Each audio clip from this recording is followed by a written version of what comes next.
a experiência dos dragões. Eu tenho um ponto que é, eles descrevem, na descrição básica do sistema sobre os dragões metálicos em particular, eles vão falar sobre como os dragões possuem ótimas memórias. Os dragões metálicos em particular. E eles formam opiniões sobre os humanoides baseadas muito nos contatos anteriores que eles vão ter com os humanoides em questão, né? Então, eles têm uma relação, os dragões metálicos são os que mais se interessam pelos humanoides. Então, eles convivem, eles usam os poderes de metamorfose para circular entre eles, e eles memorizam as coisas. E eles reconhecem pelo cheiro a linhagem. Então, o dragão que está circulando naquela cidade há 200, 300 anos sente o cheiro do aventureiro e fala: Mas eu convivi com seu avô, Fulano, que era uma pessoa ótima, e não sei o que. E você fica: Pô, como assim? Então, eles guardam, eles guardam essa memória, eles guardam esses elementos. Eles circulam para aprender sobre essas pessoas, né? Então, assim, por que eu acho isso que um bom aspecto, especialmente porque eu estou falando dos dragões metálicos, tá? Porque os dragões metálicos são bons, né? Botei essa imagem aí justamente porque, voltando à mitologia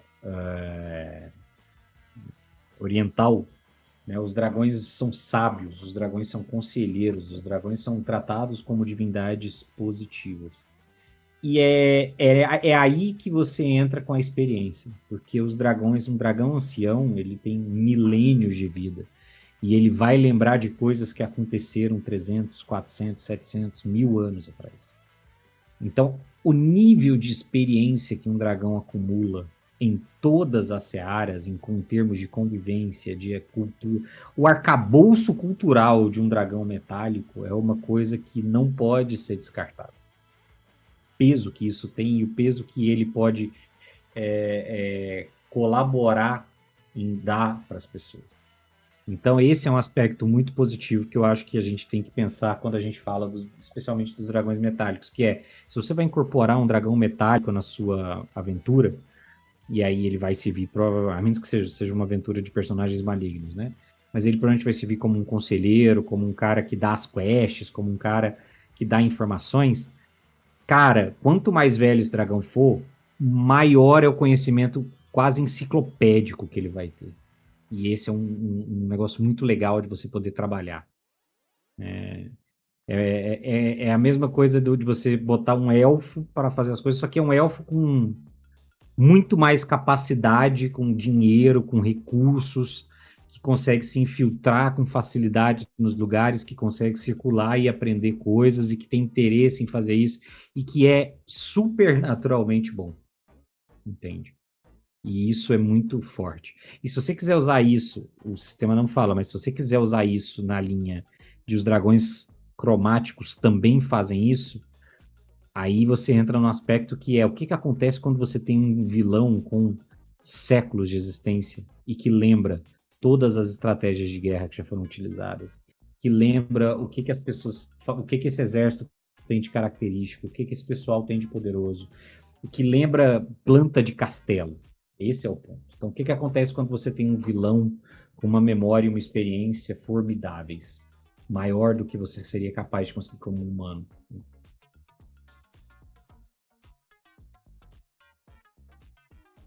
Beleza? Só ver um negócio aqui que eu fiz uma besteira. Tá. Cara, é o risco. É um risco de você trabalhar com personagens de muita idade. Eles sabem muito. E aí você já tem aquela questão assim, poxa, o meu personagem, ele tem inteligência 18, mestre. O que ele faria para resolver isso daqui? Isso o seu jogador pergunta para você. Agora você é o mestre. Aí você tem ali um dragão que tem centenas de anos. E como que ele faria isso, cara? Como que ele encararia esse tipo de coisa? Você não tem para quem perguntar. Então você tem que estar preparado para você usar esse tipo de situação dentro da sua campanha, tá? E não é só com dragões, não. Por que que a grande maioria das civilizações valorizam os mais velhos? A gente aqui está numa corrida diferente agora, né? Como é que fala? Nossos princípios aqui são diferentes. A galera valoriza dinheiro, posse, estabilidade, esse tipo de coisa. Mas antes da gente ter essa corrida capitalista desenfreada, o que você tinha é que o patriarca, a matriarca da família, ela é tratada como o ponto especial da sua família, porque as outras famílias reconhecem a pessoa que está há mais tempo representando o seu sobrenome.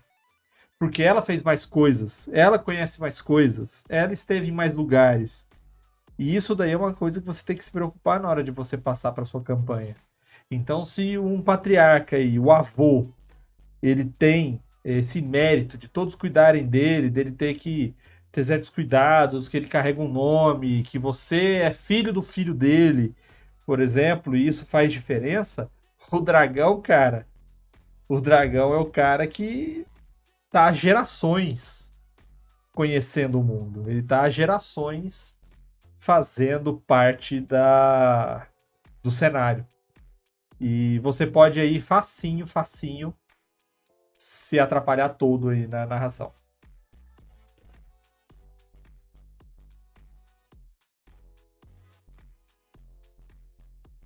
O dragão É isso. nostálgico fumando o charutão e falando: Ah, bom era na ditadura de Bahamut. Bom era no meu tempo. Meu tempo É. era Ah, na minha melhor. época, na minha época não tinha aventureiro assim. Como é que é o manual do Aristeu, né? Que ele tem um que é assim: o cara, no meu tempo era melhor. Aí mostra o cara trabalhando na rua lá, no meu tempo era melhor. Aí mostra o cara nas fábricas, fazendo um monte de coisa repetitiva. No meu tempo era melhor. Aí mostra o cara nas lavouras, sofrendo. No meu tempo era melhor. Aí mostra os caras carregando as pedras nas pirâmides. Aí fala, no meu tempo era melhor. Aí mostra o cara lá na pedra lascada, quebrando um pedaço de pedregulho. Ih, isso aqui é bom demais, A última época que foi realmente bom. né? Tem um historiador, eu não lembro o nome dele, cara. Ele apareceu na timeline do YouTube, dos vídeos de shorts. E ele fala isso, né? Do meu tempo era melhor, as crianças de hoje em dia. E ele fala assim: as crianças de Uhum. hoje em dia elas não são educadas. Foi isso que o cara falou, foi o professor fulano de tal, no seu estudo tal, em 1977. E uma das fontes dele é Ciclano. Ciclano falou isso em 1932. Que é o mesmo comentário que não sei quem, escritor, falou isso em 1850. Aí ele pega o relato, cara, de um cara, sei lá, de um filósofo, sei lá de onde, de 200 depois de Cristo, falando que agora as Nossa. crianças são mal educadas, que antes elas respeitavam os pais. Ou seja, ele tá inventando moda, o velho inventa moda. Não pode falar no meu tempo, no meu tempo.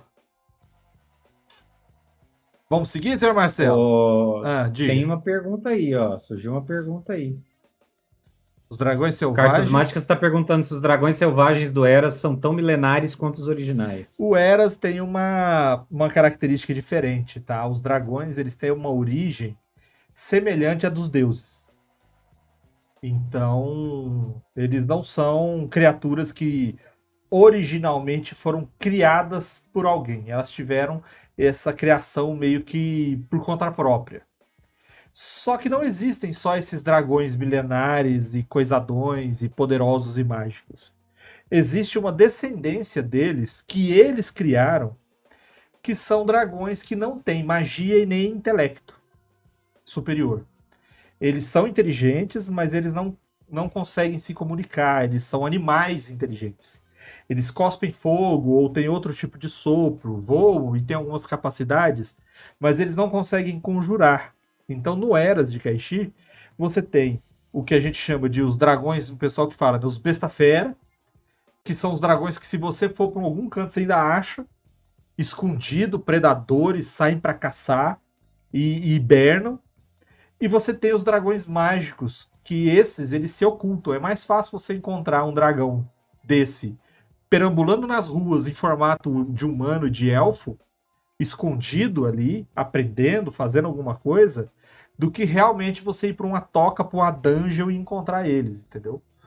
Porque eles têm inteligência, perspicácia e magia. E eu vou falar disso no próximo tópico, inclusive, porque quando você tem esses princípios, você não pode ser leviano com eles. Igual Rakshasa. Rakshasa na terceira edição é assim: ele é um feiticeiro poderoso, tem poderes de clérigo, ele é super ambicioso, gosta de pegar riquezas, gosta de influenciar pessoas, vive de status, se sente bem se colocando superior às pessoas. E onde é que você encontra ele? Em pântanos abandonados. Aí você pensa assim, pô, como que o cara gosta de ter riqueza, de ter influência, de se achar melhor que os outros e vive sozinho no pântano? Não casa, entendeu? Então você vai botar aí, não, o dragão ele é inteligente, ele solta magia, ele faz isso, faz aquilo, mas ele faz o quê? Vive na caverna lá, isolado, perdido, se alguém entrar lá, acha ele. É meio fora da caixinha. Quanto a ser milenares, os dragões besta-fera, eles vivem centenas de anos. Porque eles passam grandes períodos hibernando. Tá? Então, existe lá um certo comportamento, que eles saem, fazem as coisas que eles têm que fazer, juntam os recursos que eles têm que juntar, comem, reproduz, faz alguma coisa e caminha. Passa um ano lá dormindo tranquilão. Aí aparece de novo, faz outras coisinhas, passa um período, pá, caminha, mais um ano. Então eles acabam vivendo muito. Agora, os dragões mágicos, né, os dragões conjuradores, vamos falar assim, esses aí chegam a milênios. Por quê? Porque eles têm uma característica mágica e quase divina. Né? Como é que diria o gênio do Aladim? São poderes quase cósmicos semifenomenais.